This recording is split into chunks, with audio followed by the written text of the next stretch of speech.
The wind whistled through the frozen crevice, as it had the day before, and the week before that. Food was dwindling, the last catch Nicholas had made now nearly picked clean.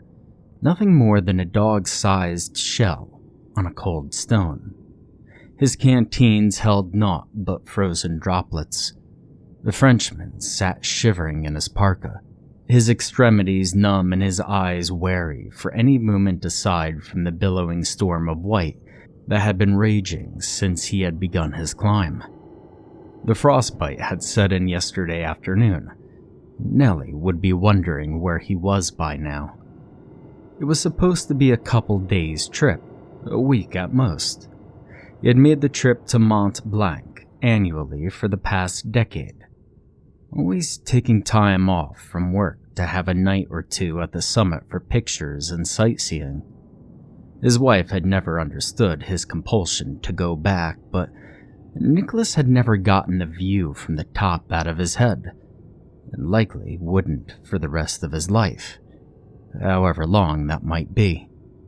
A freak storm, a massive blizzard, the likes of which he had never seen on the mountain or otherwise, had halted his progress around 1,000 feet from the peak, forcing him into his current cramped quarters for fear of being blown away and turned into little more than a pile of mangled bones in the snow.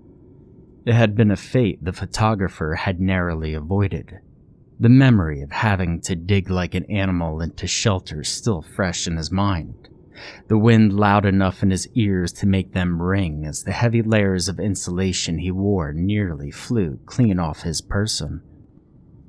At first, Nicholas believed the storm would pass. Give it a few hours, he kept telling himself. As he took a few shuddering breaths further, he tried to force the nightmares of the blizzard rolling on endlessly out of his mind once again. With everything else that had transpired, the weather was the least of his worries. While the initial span of time he spent in his dreary refuge passed without incident, the Frenchman, having brought enough food and water to last him perhaps a few days more than the trip was supposed to take, both his mental and physical state had declined rapidly, the constant noise and weakness of body taking its toll. And then, there were the bugs. Good Lord, the bugs. Skittering brown bugs that kept creeping their way in from the storm, their flat, round bodies swollen with the black blood of God knows what. Nicholas had thought it an illusion the first night he woke up with one trying to saw through the half-frozen flesh of his arm with that disgusting beak. But he had come to his senses rather quickly after he had felt the cold from the outside slipping in from all those broken layers of clothing. It had managed to scratch him, bite him, goddammit, before he swung his pick with all the strength his arm could muster into its back, splattering thick brownish black ooze all over his clothes and goggles. It howled, its serrated maw clattering and clacking while it skittered backwards, having nearly taken Nicholas's ice pick with it, had he not pulled it out at the last second. That had been back when he had food. Now, he wished he had swung a little harder. More had come in the night since, but the Frenchman had only managed to kill one thus far, having eaten whatever fleshy parts he found inside out of desperation over the course of a few evenings. It was disgusting. Every part of the thing filled with that rancid, oily sludge. But at this point, he would eat another, swearing to himself that he could hear the sound of his stomach growling over the jet engine of the storm, not 10 feet in front of him. Well, once he had been terrified of the things, as the days passed, he found himself wishing more would show, either to kill him or to give him the strength to survive for just a few hours longer. His body could hardly move with the chill that had settled in his bones, but he still held his pack in hand as best he could with his frosty purple fingers, hardly believing himself that he could muster up the strength to fight again. Nicholas's teeth chattered against their will, stained with flecks of dark brown underneath his scarf from his wretched meal, this constant shivering being the only true reminder that he was actually alive. It felt as if he were floating in a fever dream, sleep coming to him seemingly at random as he kept watch over the small crack leading into his small den of relative shelter. The only indication that time had even passed was that he was able to check his watch, although that was a rare urge at this point, given how insignificant time was in this situation. It had been too long for the storm to continue this long naturally, especially this early on in the winter, so there was no use in seeing how long it had been raging and when it was likely to end. The Frenchman tried to wipe the thought of worst-case scenario out of his head again, as if he hadn't already crossed that line once insects the size of pit bulls started to drink his blood. He briefly thought of Nellie, of her smiling face, before he heard the scuttle of legs at the entrance to his hovel. A gray mass came in from the cold, clicking and moving experimentally with its new hiding hole, seeming unaware of the company it held. It looked different from the others, still low to the ground but longer rather than wider, its carapace the color of dead flesh, and flecked in spots with snow that softly thudded off its body in chunks as it maneuvered about the cave. The only thing Nicholas was concerned about, however, was that it looked meaty enough for a meal. As it clambered towards him, glossy black eyes swiveling in curiosity at the bundle of blood and clothes sharing its new space, the Frenchman swung with surprising vigor, jabbing the sawtooth pick deep into the mass of soft abdomen. The creature did not retreat. In fact, the opposite.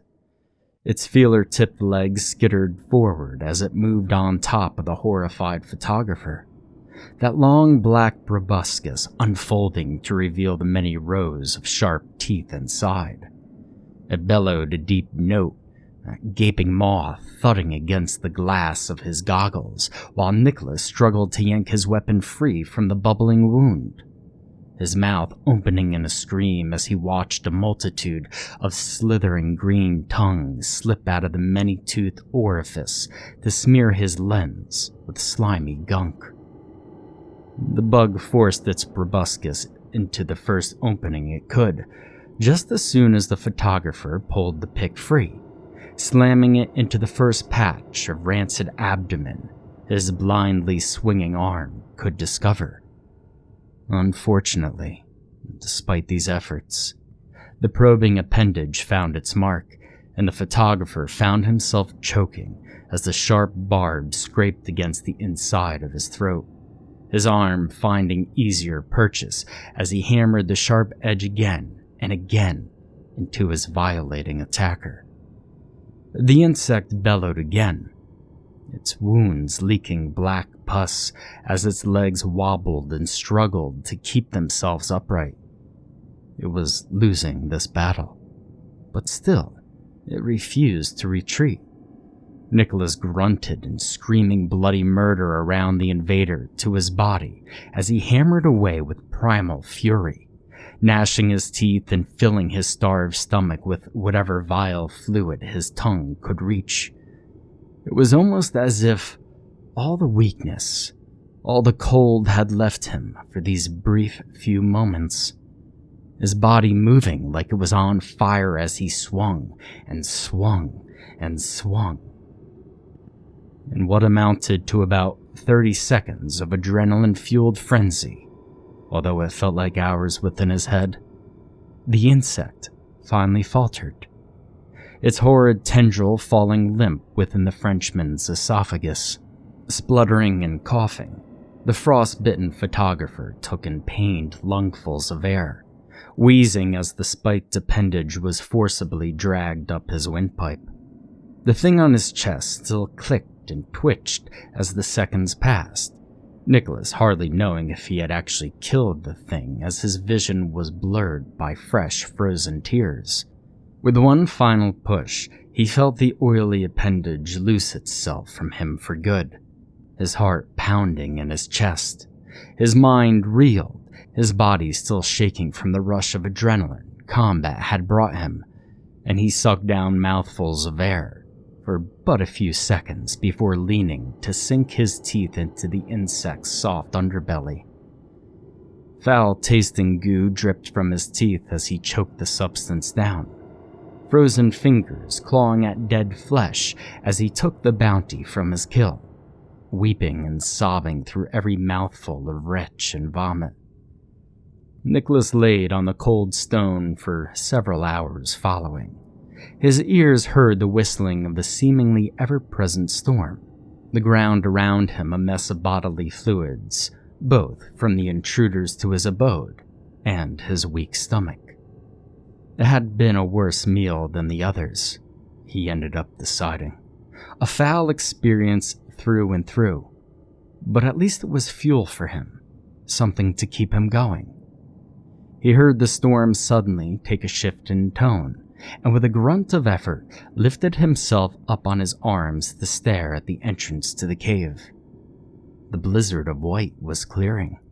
Nicholas found himself laughing as the harsh wind ceased their incessant noise, brief glimpses of the landscape beyond catching his vision as his shattered mind tried to comprehend an end to the horrors he had experienced. The Frenchman dug his fingers into the cold rock as much as he was able, inching himself forward and dragging his legs behind him. The black tar that had made up most of the bug's insides dripping from his mouth as he giggled, the sight of the ridge looking to be the most beautiful thing in the world. It was a painfully slow crawl. The frost had set in, and wounds formed in his fingers with nearly every foot he managed to move, staining the rocks a dark red. He didn't care, of course. A blend of hope, desperation, and settled madness keeping his body going as he watched the storm wither away, granting him the beauty of the sunset over the hills. As Nicholas pushed himself to his limits, managing to lift himself over the edge of the cave's precipice, he gazed downwards at the descent he would have to make if he were to return home, to Nellie, to life. His eyes widened in shock. He let out a scream, a blood-curdling howl that burned his throat as the massive nests that stretched out beneath him burst with life. The noise from the storm now replaced with the sounds of yowling and clicking from enormous insects of all shapes and sizes. As thousands of legs began ascending to the noise above, Nicholas threw up again, fist-sized eggs falling out of his mouth into the snowy bluff beneath.